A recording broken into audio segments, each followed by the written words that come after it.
When did you start working on this? Well, we talked in the summer just about what it looked like, where his head's at, what are his thoughts.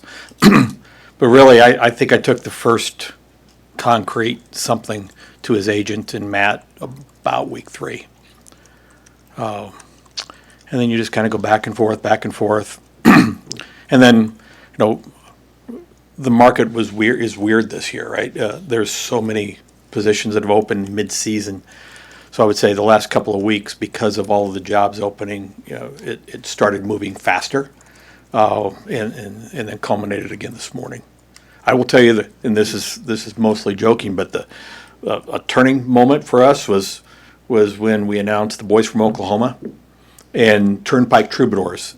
And Matt said, "Are you kidding me?" And he turned and he has a Turnpike Troubadours poster framed on his desk. He said, "That's my very favorite group." I said, "Well, you ain't getting tickets unless you're here." So no, and it's a little bit of a joke, but as he talked about all of the things, the life here, I mean, there's a lot to it. And he's been straight with me. I don't know if everybody believed how straight he was being. He's been straight with me since his dad got here about wanting to be here. Was it important for you to be proactive with that early in the season before the Penn State job even opened up? 3 rules. Number 1, take care of somebody, compensate them for what you believe they're worth before you have to. So that's why you're proactive.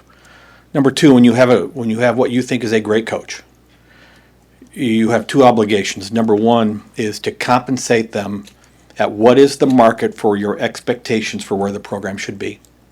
And then number 2, put them in a position to succeed. The money's there any place, but not every place can you be in a position to succeed. His desire is the same as my desire. Let's compete for and ultimately win a national championship again. How do we make sure this place can be that, while making sure he's compensated at the market of what the expectations for our competitive success should be? You have a kind of a unique perspective in that you're very close into the program, but you don't have to coach it, so you're able to kind of watch it. You're also part of the committee, the CFP committee, and so there's an escalator in here tied to the CFP. How do you feel like the team is positioned to compete annually for one of those 12 slots, especially compared to what you're watching every week? We're in a better position than we were last year, and last year was a better position than we were in the year before. And as you assess progress in a program, like we can't, Haven and I sitting back, we talk every week after we can't judge it based on whether we won a game or lost a game and say this is where the program is at because of what happened in that game. It's everything. It's why he's at practice every day and I try to get to practice at least a couple, 3 times a week. It's being in the locker room. It's sitting in some meetings along the way, assessing the program in ways that you don't necessarily see it outside the walls of the Osborne Legacy Complex. And so I know where the program's going, and I'm highly confident in where the program's going to go from here. But we aren't there yet. And we talk about the investments that we're making from a recruitment and retention standpoint. We have to continue to we've made a lot of investments in the last 18 months in staff. We're not done there. We've got to have, you're no better than your weakest link. And we got to make sure our weakest link, the floor is really, really high. And so continue to make those improvements. But we're in a whole lot better place, I think, than even what I saw when I got here. And I think the expectations are, I know how we're recruiting. I know how young this roster is, and I know where the players were in day 1, and I know where they're at today. All I see is progress. When did you know you could have a really good AD coach relationship with Matt when you got here? I mean, was it right off the jump, or did I knew him. When he was at Temple, I took the job at Tulane. Temple, when he got there, was of the 100 at the time 130 programs in FBS, probably would have been 128. When I got to Tulane, it was probably 128. But by the time I got there, he was 2 years ahead at Temple, and I watched his teams, and that became like for us at Tulane getting that was the aspirant. They proved at Temple that you could take a struggling program in the middle of a city and elevate it. And so I knew him from there. Now, we all talk a lot. One of my very best friends in the world is Pat Kraft. And so there's relationships. Our wives had spent time together. So this wasn't walking into, I wonder what this guy's all about. I had a pretty good fundamental knowledge of who Matt was. And, fortunately, our relationship has grown so much because of the time we're spending together. But I knew who he was and what he was before I ever got the call for this job. You talked about roster investment. How much does a moment like this with an extension bring clarity or momentum toward what that could look like moving forward? I don't think it makes a kid say yes or a kid say no, right? But I do think the one thing people have an expectation of, they want consistency and they want certainty. And whether that's the staff around walking the halls, whether that's the kids that are on this roster, whether that's the ones we're trying to recruit, the more we can provide certainty and consistency, continuity. The human nature says those three things are really important to your mental state. So I think as much as we can do that, anytime we can do that. Are you able to discuss any of the more specific details of the contract with numbers? Sure. I think we probably have term sheets available that we can send you to, but in general, there's 2 years added to it. His contract that he was working off of was 90% guaranteed. The last 2 years remain 90% guaranteed. I think the unique feature to this contract, and one that I will tell you I think is maybe does not exist in college football, that you should see a lot more of, is that there is no base pay increase to this. There is, however, a clause that for every CFP qualification or appearance, and I said in a CFP of 16 or less. So if there's a CFP of 24, it's only if they're round of 16 or less. So if he's in that, his base pay for the term increases by $1 million. And that's stackable. So he goes to 4 in a row, his base pay in year 5 is $4 million higher than it was when that all started. And you know what? In that scenario, he's the highest paid coach in the country. And you know what? If we go to the CFP 4 years in a row, he should be the highest paid coach in the country.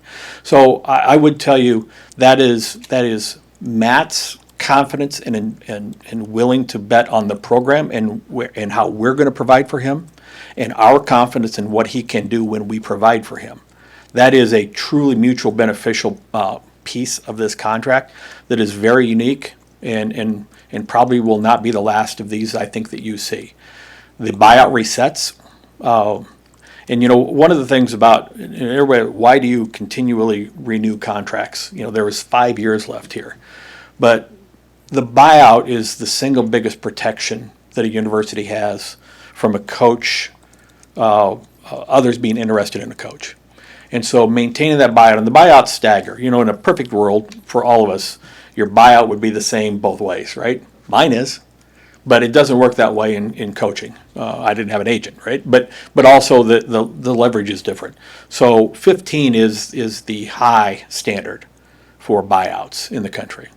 To my knowledge, there might have been one, but maybe zero of those that have ever left with that buyout, if you will. So that's as good a protection as we can have. And so really part of my motivation from a timing standpoint, I believe in the program, I believe in Matt. I also knew that we were going to get exposed with a low buyout, so we needed to get the buyout reset if we possibly could.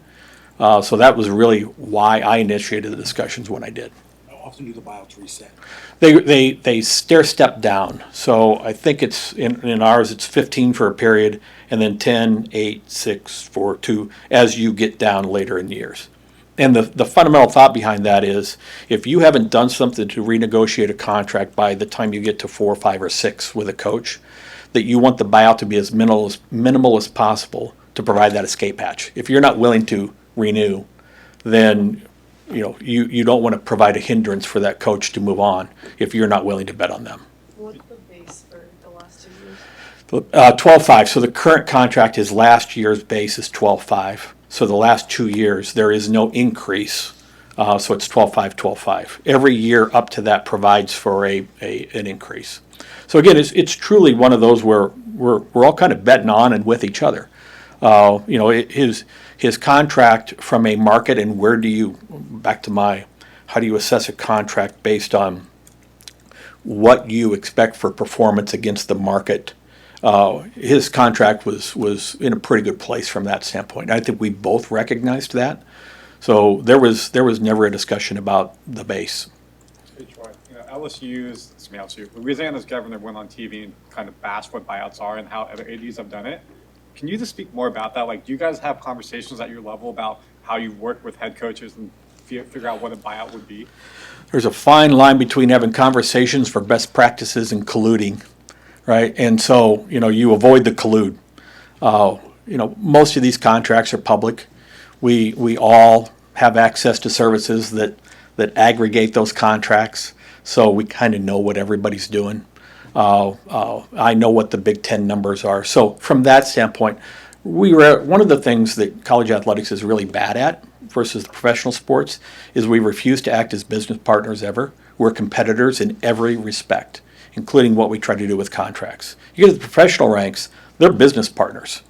Now, there's organized labor, so it's probably a different environment.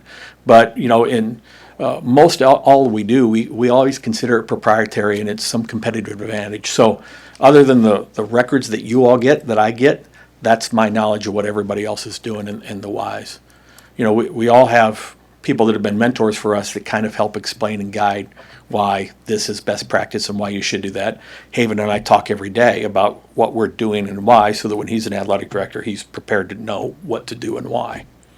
Not to take away time from contract talk, but you were very excited on your radio show the other week just talking about the elements of blackout on Saturday and things that are going to be happening. Are you able to go into some things of what fans may expect?